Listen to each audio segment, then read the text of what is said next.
received over the last few months have just been amazing. Leaves us speechless sometimes because we can feel the love, and we know why. We know why. I'm so honored to be standing here today in front of all of you, doing this. It's quite an honor. And I want to share the story of Emma's beautiful life. Yeah? Emma J. Anella was born to Clayton and Artist Wong on September 27, September 27, 1951. Mom and her sisters Luana and Leclerc were raised as part of a very large family. And I emphasize very because we go camping and people would come up looking for where the line was, where they could pay for plate lunches. It looked like an actual business. But that's how big we roll when we went camping. Anyway, everyone knows that Mom loved to read. She just read and read and read. Was always hungry for more. And I can tell you, she read a lot. I carried many boxes of books to everybody's houses. There's a little book club going on. And those of you who read the books, you know what I'm talking about. Boxes, come go get that box. You know, it's just boxes of books. So she also loved to write. And this is, in her passing, we found some very touching things, and it was really nice. So we wanted to share some of that with you folks. It's, I cannot see anymore. So that happens when you get old. She wrote about fond memories of swimming in Waimanalo Reservoir. Yeah. I had plenty fond memories of that place too. My goodness. We all grew up there. And then to Charlotte's house in Plain and Uncle Robert Ani's Manawili yard, which was as she writes, as big as your eyes could see. So she's very descriptive in her writing, you know? It must have been pretty big. She wrote, growing up in this family was everything, and they spent a lot of time together, going from house to house, every single weekend, and sometimes it was hard to tell if they were cousins or siblings, and this is what she wrote, because I can attest that we felt the same way. We would go from house to house to house, and it just felt like you could open the refrigerator, and actually we did, right? It felt like home. So, Mom attended Kainoa High School, and this is cute. On one fateful night at a party, this quiet wallflower with some sewing skills saved an outgoing jokester who decided to jump over a fence and tear his pants. So she saved him a load of embarrassment. The guy's name was Thomas Frias.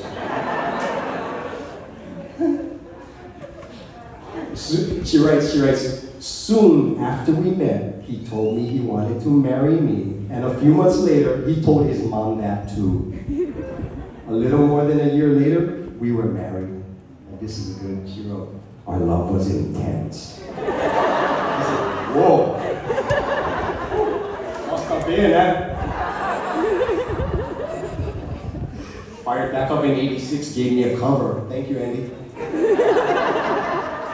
Beautiful last 3 years of high school. I was busy. Her insatiable, back it up. During their 44 years together, they built their happily ever after in Kahalu. Most of you have been to that place too. It was a gathering place for all of us, yeah? And then they purchased their retirement dream lot in Waiakehuka and Hilo on the Big Island. Her insatiable desire for information, coupled with her love of reading, combined with her amazing business acumen, it's a big word, and then you mix them up with a little bit of her compassion, made anything that she decided to do possible. And she taught us all of that, you know. Always look for the angle. Always just have faith and be diligent and stick with the plan, you know. This is a good one. She wrote, and this is Napoleon Hill for anybody that knows. Napoleon Hill is a motivational speaker from way back. Super, super good book to read. Think and Grow Rich. He wrote, what the mind of a man can conceive and believe, and then Mom rewrote it, she can achieve. And she lived it. She lived it every day. As a very young stay-at-home mom, and I have pictures when you were camping as a, how old? 2 months. 2 months. She created a very welcoming home, you know. She packed Dad's lunch every day, you know, freeze the juice, wrap them with foil, put them in a brown bag. Insisted on family dinners together when Dad got home, so we all sat there and buttered bread together with Dad, because he made everybody eat buttered bread, because it's really good. And then she even made us clothes. Like, she was trained well, you know. The generation before her taught all of that generation how to do it, you know. And Mom and Dad taught us how to do it, you know. They let us just figure it out, you know. So she sewed and repaired our clothes. Now, how many in this crowd actually wore an Emma original to your prom? There's one. Hey, I remember that. I wasn't happy about it.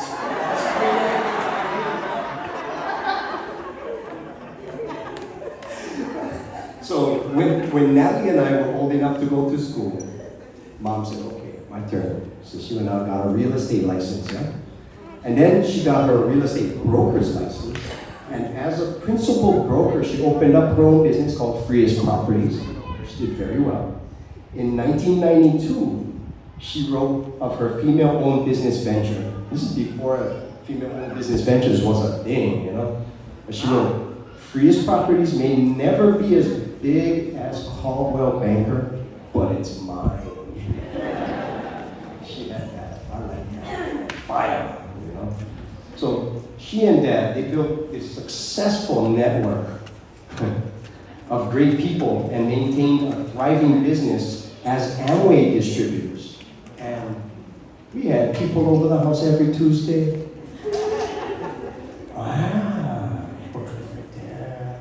And carrying boxes of products to everybody's car. So we was all working. That was great. Good people. So they also dabbled in insurance, and I went on them with this journey. It was fun. It was kind of a crusade because there was some wrongs going on in insurance, and we were doing some things that were better for our families. So we went out like a crusade and tried to help people fix their insurance problems, and they did very well. That was exciting. We went to conventions and stuff. I can't remember, great memories. Yeah. But she also almost got her securities license. She was going to be doing stocks. It was just amazing. Whatever she just pointed at, she just did it, man. She applied all of the knowledge and leadership that she learned from motivational speaking and business to her personal life. And she also used these skills in her family. And it really showed, because when I came up and I became a manager, I used the things that Mom taught me with my guys. And man, they do anything for me, you know? Because they know I care, it's genuine, it's sincere. I want them to succeed. And when they succeed, I succeed. And that's kind of what Mom did, you know? She taught us how to succeed. Dad did it too. And when we succeed, they win. It's a win-win. So, this is the best part right here. 16 years after I was born, Mom and Dad were blessed with 2 more little ones. Imagine that, the opportunity to raise a second generation of children while your high school son is out cruising. In a totally different time and chapter of their lives. And I can attest to that too, because I got me a 3-year-old and a 4-year-old, and it's different. It's just different. I'm not concerned about Sandy Beach anymore. And then we go drink at the bar. Let's go home, play with the kids. So I get it now. They taught me well, you know. Mom's real passion, deep down inside, her earning passion was to actually affect change and be, positive change for the community that she's in and the people that she loves. And she sees opportunities, and she was able to make connections with the people and the opportunities to leave the world a better place. She was able to do that as a community programs coordinator for organizations such as Alulike, Office of Hawaiian Affairs, OHA, and most notably, Key Project in Kahaluu. But no matter which direction her professional life took her, she always managed to make sure that she was there when we needed her, and that we had whatever it was that we needed if she wasn't there. That we knew exactly what to do and when to do it if we had to. And that she also made sure that we had the instructions and the tools or the ingredients to get the job done. Yeah. So, I never know how to read on regular clock until I was like 5th grade. She made me sit in that kitchen until I told her what time. I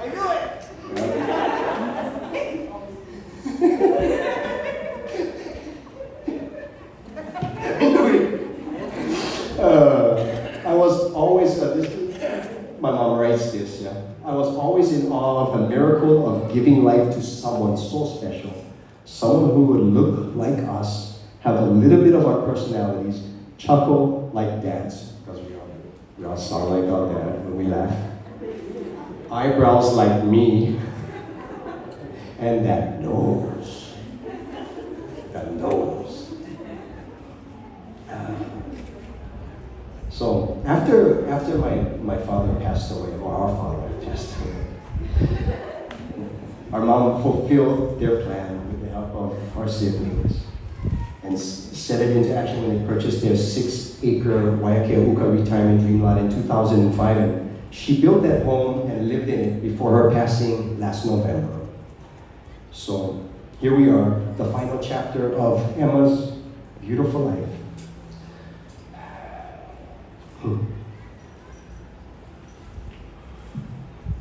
So, our mom will be reunited with Dad at a private interment on the 53rd anniversary. Before I close, I want to leave you with words Mom left for her children, for our children, and our children's children. She writes this: I love you all. I'm so proud of all of you, because when I look back at all the years, watching you grow, watching you manage your lives, I know we did do good. We taught you to be loving, trustworthy, to be honest, and responsible. We also taught you to value others, to take care of your kupuna, and to nurture your children. There's so much more for you out there. You find out what makes you happy, and you do it. But never forget who you are and what you're responsible for. Right? Be thoughtful and purposeful. Strive to be happy. And finally, Mom left us little gems of request for her celebration of life. She said, ask Ho'opono to play for me. Wow. That's golden, girl. She will have you. Mahalo for being here today and share your gift that Mom enjoyed so much. Thank you all. Thank you everyone for being here. We really appreciate your support, Mom. And thank you.